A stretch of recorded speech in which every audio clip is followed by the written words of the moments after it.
Vous nous suivez de partout en province, sur le continent et à travers le monde. Merci de nous rejoindre sur Télé 50. C'est l'heure du grand magazine Kinshasa, direct sur votre chaîne. Au menu ce soir, 3 invités et 3 thématiques. Affaire rencontre des députés nationaux au Cercle Elaïs, nous en parlons avec Prince Kinana. Il est porte-parole de la CRD, parti cher à Christophe Mbosso. Et puis la situation sécuritaire au nord qui vous préoccupe, les jeunes ressortissants de l'Est. On fait le point avec Alain Tchoukourou. Et puis actualité oblige, on va parler sport avec Richard Ilunga, analyste sportif.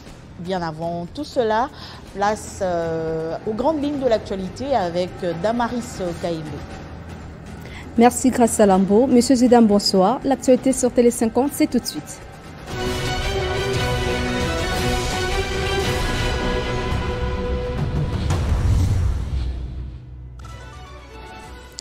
Le président honoraire de la RDC, Joseph Kabila, qui séjourne en Namibie, a rendu hommage au fait président namibien âgé Greg Gop, décédé dimanche de suite d'un cancer. Dans un message de condoléances, Joseph Kabila a salué la mémoire d'un homme d'État au service, je cite, d'idéaux nobles et dont l'action doit servir de source d'inspiration pour les futures générations africaines. Le président de la République, Félix-Antoine Tshisekedi, a nommé ce mercredi 7 février 2024 à 12 h Augustin Kabouya, secrétaire de l'UDPS Tshisekedi, en tant qu'informateur. La mission confiée à Kabouya consiste à identifier formellement une coalition majoritaire à l'Assemblée nationale en vue de la formation du gouvernement conformément à l'article 78 de la Constitution. À travers un communiqué publié ce mercredi 7 février, le porte-parole du gouverneur militaire du Nord Kivu, le colonel Guillaume Djike Kaiko, appelle la population de Goma et ses environs au calme après des bombardements dans ces chefs-lieux de la province du Nord Kivu. Cet appel de l'armée est intervenu à la suite d'une tension généralisée au sein de la population et les déplacements massifs des populations de la cité de Saké par crainte de l'arrivée de rebelles M23. Tous ces grands titres vous seront développés dans notre édition 19 h avec Christopher Ochokoum à la présentation. Entre-temps, Kinshasa Direct se poursuit avec Grâce à Lambo. Retrouvez toute l'actualité en continu sur www.tele50.cd.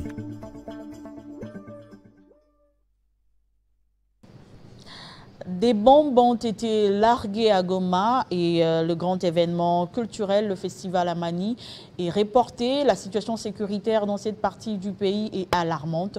On en parle tout de suite.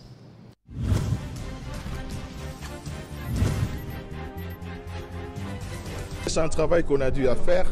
Nous avons préparé un très bon projet en ramenant le nouveau sélectionneur Sébastien Desabre avec la politique de ramener tous les binationaux qui traînaient encore en Europe avec l'intention de jouer pour les nations européennes. Aujourd'hui, nous avons réussi le pari. Nous donnons la chance aux Léopards d'aller jusqu'en finale et de nous ramener des bons résultats. Écoutez, on va jouer la finale.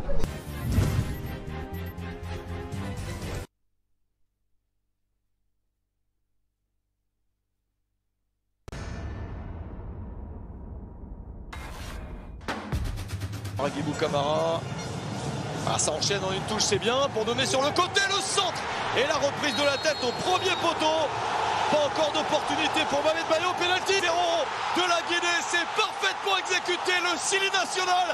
Et les dégâts, quelle trajectoire, quel but de Masuaku. Personne ne s'attendait à un truc pareil. S'il y a un but sur le corner, ça reste possible. Le corner d'Aguibou Camara. Avec une tête, ça passe à côté, encore une...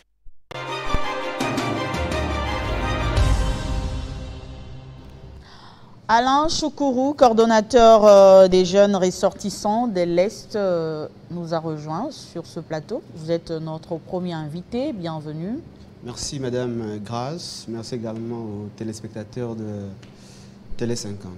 Alors parle-nous un peu brièvement de votre structure.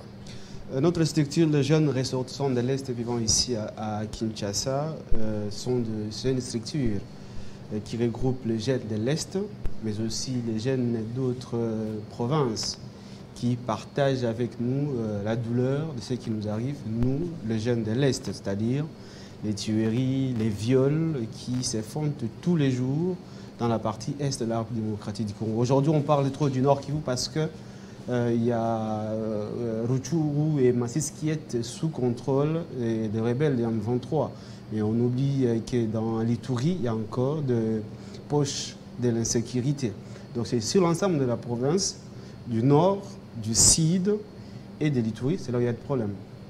Alors nous, jeunes ressortissants de l'Est, on s'était dit, il faut seulement commencer à voir, à regarder des informations à la télé, où il faut que nous nous impliquions aussi pour voir dans quelle mesure on peut amener notre petite pierre à l'édifice pour qu'il y ait la paix chez nous dans la partie Est de la République démocratique du Congo. Voilà pourquoi on avait créé notre structure, Jeunes ressortissants de l'Est. C'est comme en France, lorsqu'il y avait des attaques de Charlie Hebdo, tout le monde se disait « je suis Hebdo ».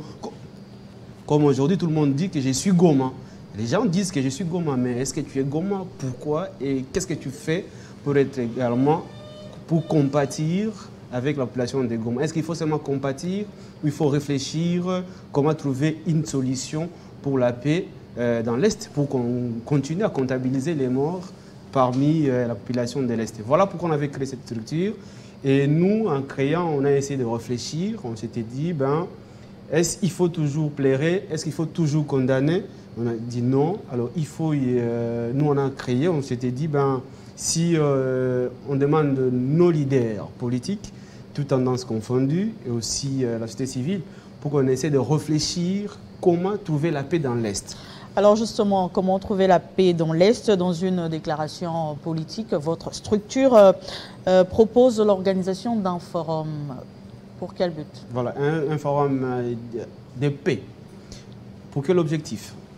Aujourd'hui, vous savez, d'abord, je vais commencer par condamner ce qui se passe actuellement dans l'Est, condamner également le silence coupable et complice de nos leaders politiques, toutes tendances confondues. Parce que vous savez, personne n'a pipement lorsqu'on est en train de parler des tueries dans l'Est. Alors, nous, lorsqu'on propose qu'il y ait un forum de paix, c'est pour permettre aux leaders de se mettre ensemble et réfléchir comment trouver la paix dans l'Est. Parce qu'on a toujours dit, ensemble, on est plus fort qu'en étant seul. Et je l'ai toujours dit, la solution dans l'Est, ce n'est pas une apanage de l'opposition. C'est non plus de l'union sacrée comme majorité au pouvoir aujourd'hui. Mais c'est par contre lorsque les Congolais ils vont se mettre ensemble et réfléchir. Et les cadres propices pour nous, peut-être dans ces forums appelés forums de la paix, c'est là, je crois, qu'on pourra trouver une solution à une paix durable dans la partie Est. Parce que vous vous rappelez que dans l'Est, il y a toujours de l'insécurité. On avait commencé par le FDLR. Après l'éradication de FDLR, c'était maintenant Kunda Mtebousi.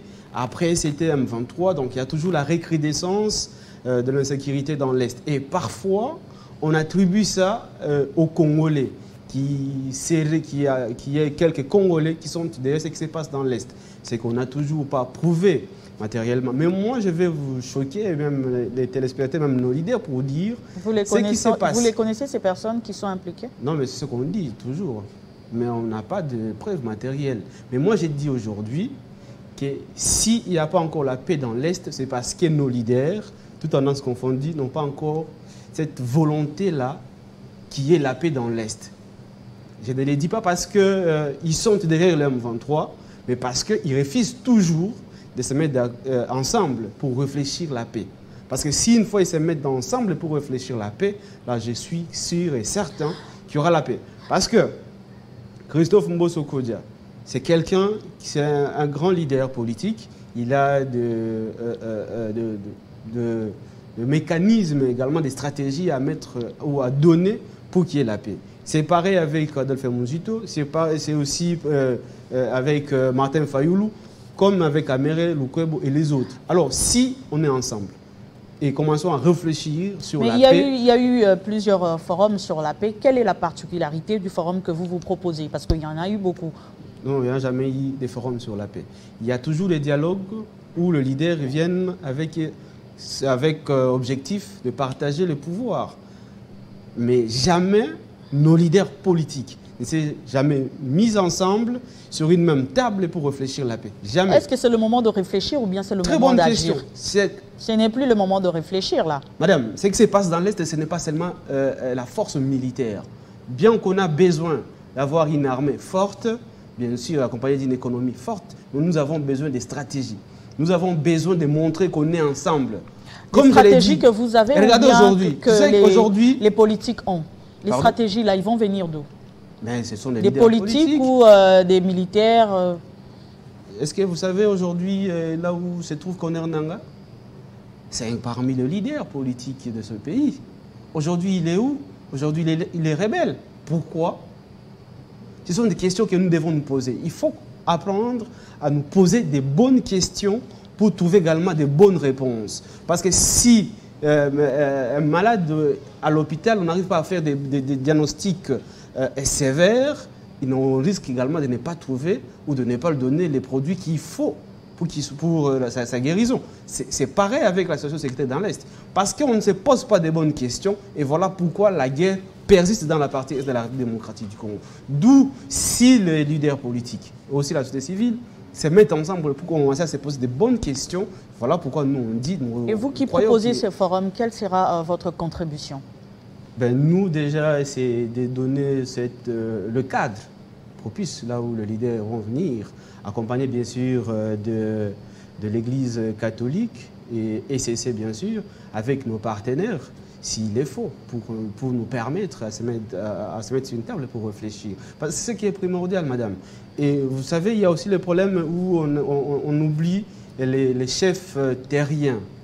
Or, la guerre dans l'Est, ce n'est pas seulement une guerre économique, c'est également une question des terres. Vous savez, le Rwanda, ils sont à 500 ou 5 ou 1000 par kilomètre carré. Ils ont besoin des terres. Et où est-ce qu'ils vont trouver la terre? C'est chez nous en République démocratique du Congo. Et si nous, on ne prend pas des précautions aujourd'hui, après-demain, ça sera catastrophique dans l'Est de la République démocratique du Congo.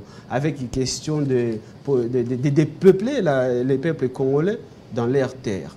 Alors aujourd'hui, il y a beaucoup de questions que nous devons nous poser. Et il y a également, aujourd'hui, il y a lieu aujourd'hui d'avoir tout le monde sur une table pour réfléchir sur la paix. Et au-delà de ce forum sur la paix, quelles sont d'autres pistes de solutions que vous proposez? Bon, c'est ce que j'ai dit, madame. Nous, comme jeunes, vous savez, je vais vous choquer pour vous dire, nous avons un sérieux problème. Pour ne pas dire que les Congolais ont un problème, n'a pas également la chance. C'est surtout de nous avoir, nous, les peuples congolais comme peuple, et avoir nos leaders qu'on a comme leaders. Parce qu'ils n'arrivent pas à prioriser l'intérêt commun. C'est d'abord question de guerre pour trouver comment moi je vais me placer, comment j'aurai le pouvoir. Aujourd'hui, vous savez que ce qui se passe dans l'Est, que ce soit les ressortissants, les leaders ressortissants de l'Est, que ce soit d'où, ils n'enseignent pas aux jeunes qu'est-ce qui se passe réellement dans l'Est. Aujourd'hui, tout le monde peut divaguer, tout le monde peut spéculer par rapport à ce qui se passe dans l'Est, parce que personne n'a de bonnes informations. C'est ce que vous trouvez de choquant? Non, c'est choquant, madame. Comment vous voulez chercher une solution au moment où tu n'as pas même des informations? C'est impossible. Tu ne peux pas aller je prends Victoire sans savoir le chemin à prendre. C'est ça le problème dans notre pays. On n'informe pas la population congolaise. Aujourd'hui, si vous partez à Rwanda, parfois on les enseigne qu'il y a notre terre dans l'Est, au Congo. Et nous, qu'est-ce qu'on nous enseigne chez nous? Rien. C'est-à-dire qu'il y a beaucoup de choses que nous, les Congolais, aujourd'hui, on doit prendre au sérieux. Il y a des questions qu'on doit nous poser et pour chercher, bien sûr, à trouver des solutions. Alain Tchoukuru, vous êtes coordonnateur des jeunes ressortissants de l'Est vivant à Kinshasa, c'est ça? Oui. Votre message à tous vos collègues qui vous suivent, tous les jeunes qui vous suivent sur Télé 50 maintenant? Oui, le message est que c'est bien de marcher, c'est bien de faire les sit-ins, c'est bien de poster « je suis Goma, je suis Est », mais il est encore très impérieux de chercher à faire asseoir nos leaders pour qu'ils nous disent réellement ce qui se passe dans l'Est et qu'ils essaient de réfléchir comment trouver la solution dans l'Est. Nous, déjà, nous invitons tout le monde, tous les jeunes congolais, de se joindre à nous pour voir comment on peut réfléchir ensemble pour trouver la paix dans l'Est. Déjà, on va commencer nos consultations avec nos leaders politiques si Dieu le veut, demain ou après-demain, nous serons à l'Assemblée nationale pour être reçus par le président de l'Assemblée, Christophe Mbosso Kodia. Et on va ouvrir les champs avec tous les leaders politiques, mais aussi l'Église catholique, comme on l'avait fait à son temps, pour qu'on essaye de réfléchir et qu'ils acceptent de participer à ce forum pour qu'on trouve le mécanisme pour trouver la paix dans la partie est de notre pays. Merci d'avoir répondu à notre invitation. Merci de nous inviter. J'estime également, vous, en tant que média, vous avez également un grand rôle à jouer dans ce lutte, dans ce combat qui se passe dans l'Est de la RDC. C'est d'informer et de donner l'espace aux jeunes et à tout le monde pour venir et pas indexer nos leaders qui n'arrivent pas à accepter facilement de se mettre ensemble pour réfléchir sur la paix dans la partie Est. Mais ils sont là pour s'échamailler, pour comment trouver le pouvoir au moment où le pays est en train de partir. Je me pose toujours des questions. Si Lumumba était en vie, si même Tshisekedi, Étienne était en vie, ou Mobutu, ils allaient être contents de leur fils idéologique. Ce qu'ils font aujourd'hui, c'est dramatique. Et surtout voir ce qui se passe après les élections. Tout le monde parlait. Je voyais les leaders politiques en train de passer dans le média pour parler élection. Mais personne aujourd'hui ne se démène pour parler la paix, pour fister ce qui se passe dans l'Est de la République démocratique du Congo. Et c'est le même peuple que vous prétendez être le porte-parole. C'est gravissime. Alain Choukourou, merci. On va prendre Choukourou. On va prendre le deuxième invité. Christophe Mbosso, bienvenue. Merci Madame Grace et merci de m'avoir invité. Je dis bonsoir à tous les Congolais qui ont pris le temps de nous regarder en ce moment. Alors, cette rencontre ou cette réunion à Elaïs, quel était l'objectif? Il existe au sein de l'Assemblée nationale plusieurs réseaux qui recoupent les députés nationaux.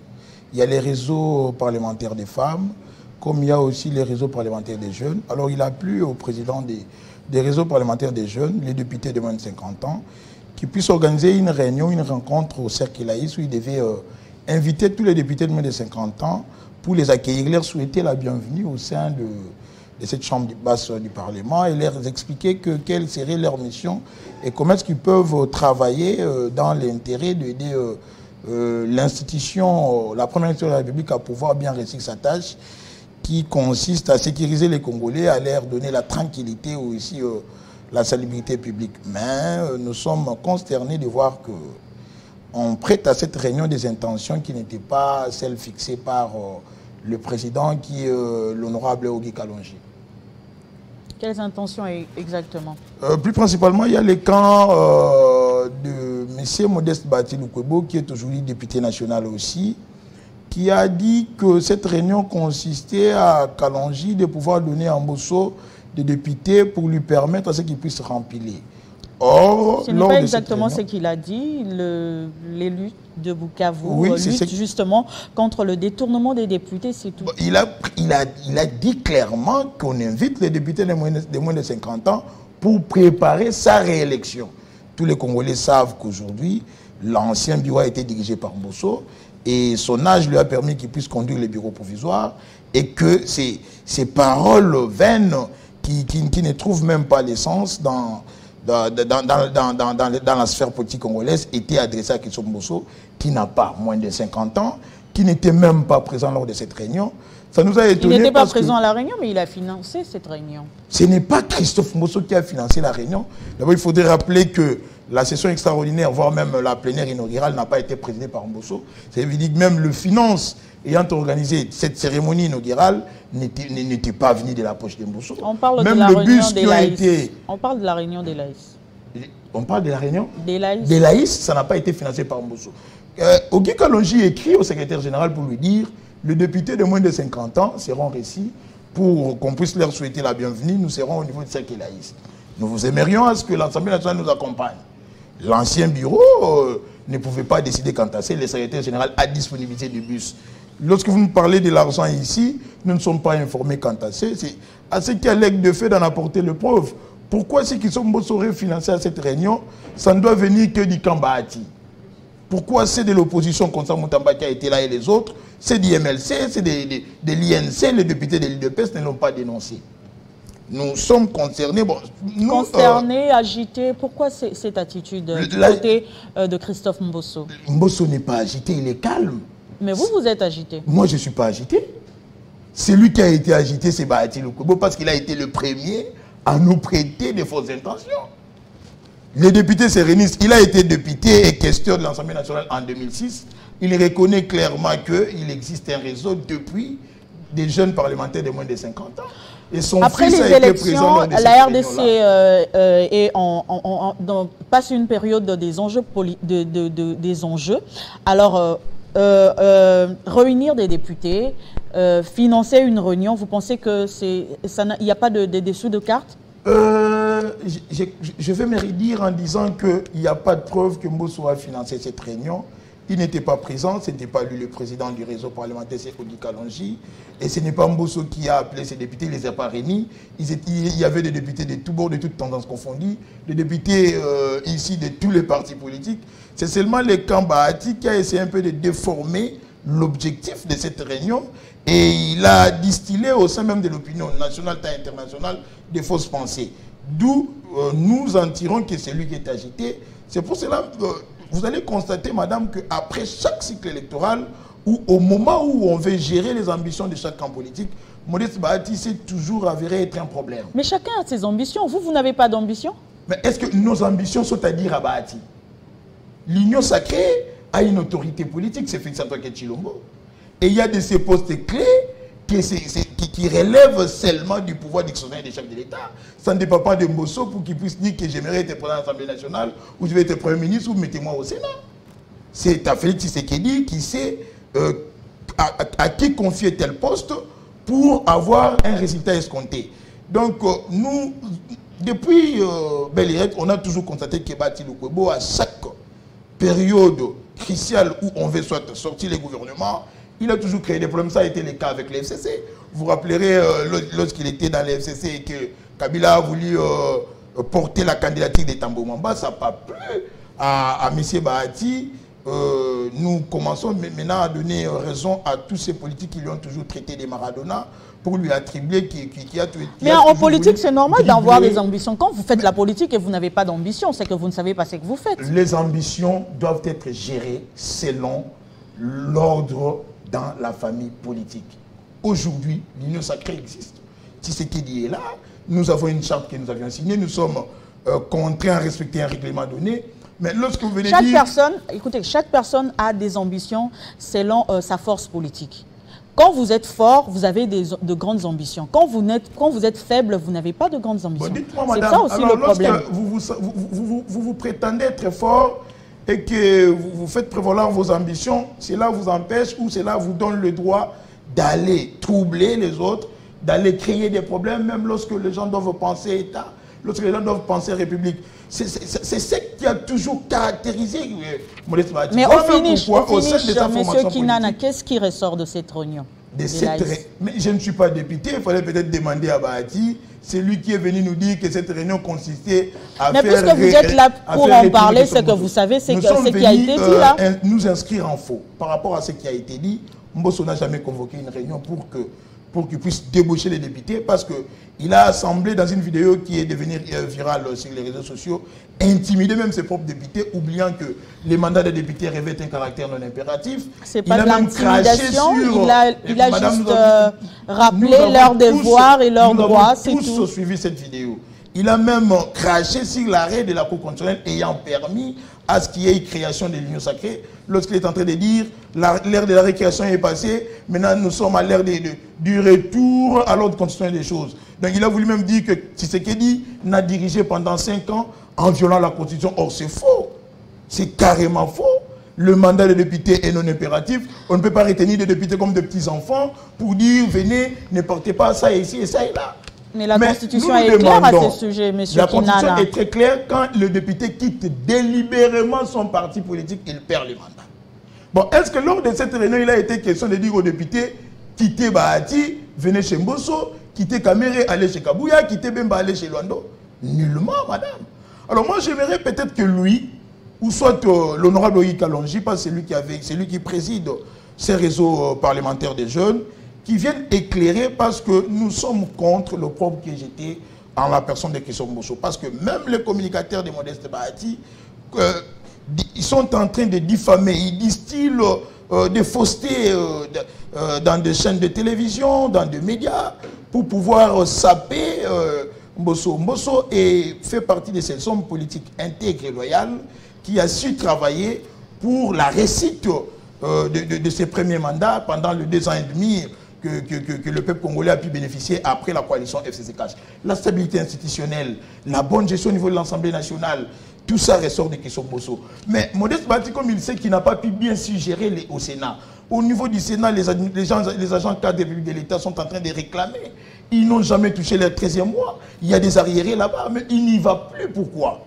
Pourquoi lui, il veut envier les postes du président de l'Assemblée nationale? C'est parce qu'il y a eu un Mbosso qui est venu redorer l'image. Il a rendu la Chambre basse vivable et enviable. Quel est le bilan de Mbosso à l'Assemblée nationale? Un bilan largement positif. C'est vous qui le dites? Même le peuple congolais et l'ensemble des acteurs politiques congolais qui fréquentent l'Assemblée nationale, même le personnel administratif, même les politiques, parce que l'Assemblée nationale est constituée des personnels. Il y a les personnels administratifs, les fonctionnaires publics de l'État affectés là-bas. Et les députés, ils vous diront que Mbosso fait partie des 3 meilleurs présidents que notre Assemblée nationale a connus. Nous comptons à Alfred Nzondomio, à Victor Kamere, qui n'a pas démérité, et qui sauve Mbosso. Mbosso est venu trouver les dettes du bureau Minakou. Il a trouvé les dettes du bureau Mabunda, les dettes du bureau Bochab qu'il a su payer. Il y a eu des lois hautement politiques qui sont passées dans ces pays sans qu'il y ait crépitement de balles. La contestation de Denis Kadima, qui revêtait un caractère ethno-tribal. Les opposants qui voulaient attribuer à Kadima d'être kassaïen et non congolais, qui ne pouvaient pas être président de la CENI. Mais Kadima a été entériné contre toute attente, grâce à la sagesse, à l'expérience et au tact politique qui incarne Christophe Mbosso. On va revenir à votre parti. Vous êtes porte-parole de la CRD. Alors, la moisson a été abondante ou pas lors des élections qui viennent lors des élections passées, nous sommes allés sous forme d'un cartel. Attendant que l'ordre constitutionnel des choses soit rétabli par la Cour constitutionnelle, parce que nous savons qu'il y a vraiment à boire et à manger dans les résultats publiés par Denis Kadima, le peuple ne s'est pas vraiment identifié aux élus qu'on a donnés. On a retrouvé qu'il y a eu les amicalités, les familiarités, il y a eu même de fraude, lui-même l'a dit. Il a même créé, je ne sais pas si c'était un lapsus, il n'a pas su corriger, où il disait qu'il nommait le conseiller communaux. Nous avions trouvé dans une circonscription à 3 sièges Kadima publié 4 députés nationaux. Face à toutes ces irrégularités, nous attendons que la Cour constitutionnelle corrige. Mais jusqu'à preuve du contraire, aujourd'hui, les cartels CRD a 27 députés nationaux. Mais il faudrait rappeler, madame, que Christophe Mbosso Kodiaponga est signataire de la charte en tant que personnalité politique. La CRD a signé la charte. Bahati Lukwebo est signataire de la charte de l'Union Sacrée. Son parti politique, l'Alliance pour la famille du chef, l'AFDC en cycle, est signataire de la charte de l'Union Sacrée. Donc tous les députés, que ce soit des Bahati, des Kamere, des Kabouya, des Mbosso, appartiennent au peuple congolais et à Félix Antoine Tshilombo. Prince Kinana, merci d'avoir répondu à notre invitation. Merci beaucoup, madame. Je ne pense que ça ne sera pas la dernière fois. On va prendre le 3e invité. Je dois me marier. Ah oui? C'est une obligation, oui. Ils sont enregistrés, hein, cette émission. Surtout oui. cette partie-ci, on va couper. Il n'est pas trop attaché à la tribu. On dit qu'il a nommé trop de casseroles. Parce que nous vous aimons, nous vous donnons le meilleur de nous-mêmes. Les débats républicains. Comment contrer le Congo? Non mais il faut... Alors vous n'avez pas dit cette loi-là? Les reportages choc. Ceci s'appelle lithium. Les magazines. Finale de la CAN 2023. Et avec nous sur ce plateau, Richard Ilunga, analyste sportif. Bienvenue. Bien, bonjour et enfin bonsoir à tous les téléspectateurs qui sont en train de nous suivre en ce moment. Et bonsoir à vous, madame. Alors, quelles sont les chances des Léopards ce soir, puisque vous êtes déjà habillé aux couleurs de la RDC? Vous êtes prêts pour le match? Oui, je crois que les Léopards ont toutes leurs chances.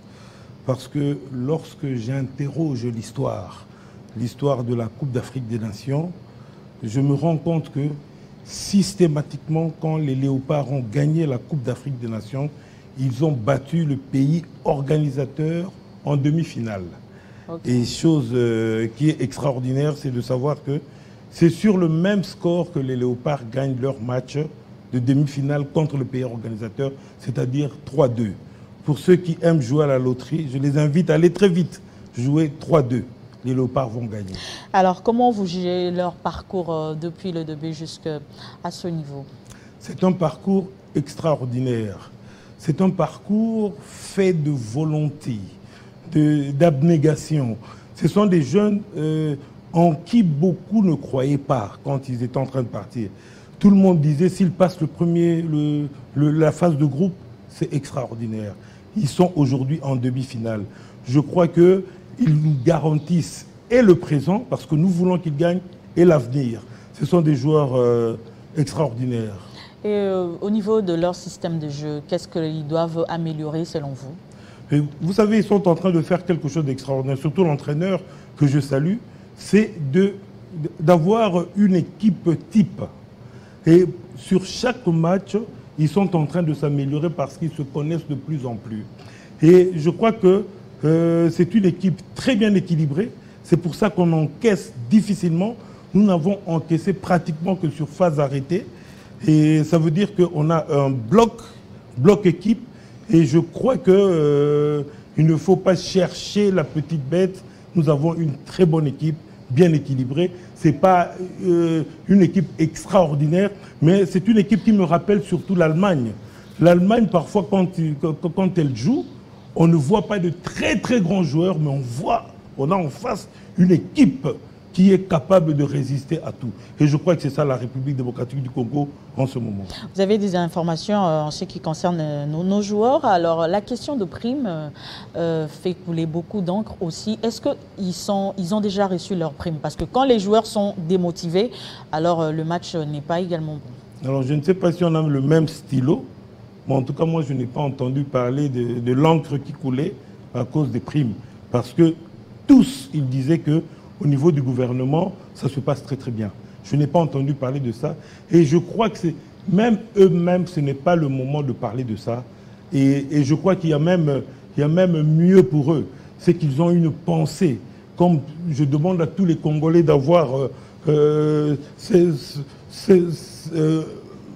ruban noir sur leur vareuse. Parce que ce qui se passe à l'Est suffit pour que ces joueurs-là soient surmotivés sur le terrain, parce que même si on a une passion pour le foot, il y a la passion des passions. C'est la passion qu'on a pour son propre pays. Donc ils sont en train de jouer. Je ne pense même pas que ce soit un sujet de discussion pour l'instant, les histoires de primes. Le grand sujet de discussion pour le moment, c'est aller en finale, nous ramener la coupe. Est-ce qu'on peut espérer que les Léopards amènent la coupe? Je crois. Je crois que... comme je vous ai dit, quand j'interroge l'histoire, c'est possible. Et vous pensez que l'histoire ne se répète pas toujours, vous savez, monsieur c'est pas moi qui ai inventé des phrases du genre « jamais 203 ». En 68, nous battons l'Éthiopie, pays organisateur, en demi-finale 3-2. Et en finale, on joue avec un pays anglophone, Ghana. On bat le Ghana 1-0. En 74, nous battons l'Égypte en demi-finale. Pays organisateur, score 3-2. Et en finale, nous jouons contre une équipe anglophone, Zambie, que nous gagnons. Et cette année, si nous battons la Côte d'Ivoire, nous allons jouer contre une équipe anglophone. Je n'ai pas envie de dire que j'y crois, mais je crois que ce n'est pas par hasard. Donc vous pensez carrément que la Côte d'Ivoire ne va pas remporter cette coupe? Non, c'est-à-dire que le football, nous pouvons aujourd'hui perdre, gagner ou faire match nul. Enfin, il y aura un vainqueur, même au tir au but. Mais le plus important, c'est que j'aimerais voir les Léopards donner tout ce qu'ils ont dans leur trip. C'est-à-dire jouer un match extraordinaire avec toute la volonté, avec hargne, avec détermination, avec une pensée à ceux qui vont regarder le match en ayant les oreilles dehors pour dire est-ce qu'une bombe tombe ou ne tombe pas. J'aimerais que ces Léopards-là nous donnent ce beau cadeau-là. Et je crois que je vous ai déjà invité à aller, si on gagne, à aller partager un verre avec moi parce que malgré notre tristesse, nous voulons que cette victoire-là soit offerte à tous ceux qui sont à Goba en ce moment. Ils sont nombreux à nous suivre à Abidjan. Alors, votre message directement aux joueurs qui nous suivent? Toute la nation est tournée vers vous.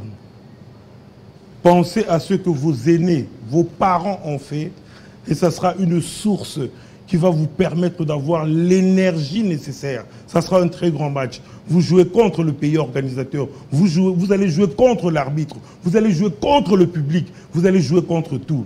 Mais quand on a la foi en soi-même, quand on veut la victoire, et surtout quand on veut la victoire pour sa nation, pour son pays, je crois qu'on finit par remporter la victoire, même si tout ce que j'ai cité là sont tout autour. Quand on joue contre le pays organisateur, on est sûrement, comment je peux dire, le mot m'échappe, sous stress, parce que c'est le pays organisateur, on pense qu'il sera favorisé. Qu'en pensez-vous? Bon, même quand je dis favorisé, c'est parfois malgré l'arbitre. Vous savez, même ici, quand on joue à Kinshasa, dès que le ballon est sur la main, les gens crient « touche ». Ils crient tellement fort que parfois l'arbitre peut se retrouver en train de siffler. Mais là, quand eux ils vont toucher, il n'y aura pas de touche. Mais nous, si même ça passe à côté, les gens vont crier. C'est une façon de dire que le public a son apport. Mais je crois que la centaine de Congolais qui sont là-bas sauront crier suffisamment pour qu'on les entende aussi. Mais je sais que nous avons cette habitude-là. Je vais me répéter pour la dernière fois, nous savons comment battre les équipes des pays organisateurs et nous allons le faire et je vous donne le score, c'est 3-2. Alors, notre score magique, score divin. Vous allez reprendre avec moi ce refrain. Ramenez la coupe à la maison, allez léopard, allez, on y va? Non, c'est-à-dire que ça c'est, vous avez inventé. Moi j'aime vraiment qu'on chante comme au stade. Comment? Coco, Coco Dioco. Vous voulez chanter en français? Non, moi je suis un fanatique des léopards. On y va alors, comment on chante au stade? Allez, on commence. Coco. Non, commençons, allez, allons-y madame.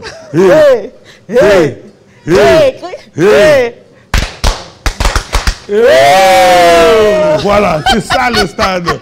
Moi, je vais au stade. Moi, j'ai la passion du football, j'ai la passion des léopards, j'ai la passion de mon pays. Charles Ilunga, merci d'avoir répondu à notre invitation et bonne chance à nos léopards.